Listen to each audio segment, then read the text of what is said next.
যত বড় অপরাধী হোক না কেন, শিশুদের বিচার বড়দের থেকে আলাদাভাবে করা হয়, কারণ শিশুরা শিশুই।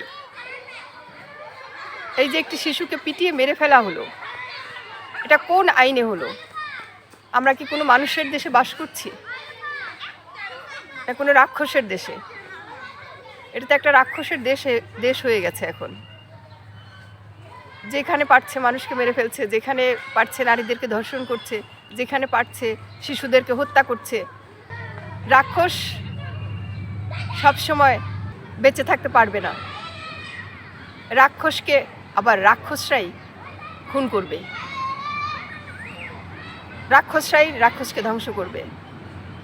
এখন তো রাক্ষসের রাজত্ব চলছে এবং খুব শীঘ্র এই রাক্ষসদেরকে উৎখাত করলেই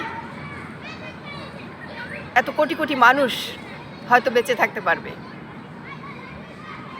কারণ এই কোটি কোটি মানুষকে সব দিক থেকে ধ্বংস করার জন্য রাক্ষসরা এখন ক্ষমতায় বসেছে। যত দ্রুত এদেরকে সরানো যায় তত দ্রুতই হয়তো মানবতা কিছুটা হলেও সম্মানিত হবে।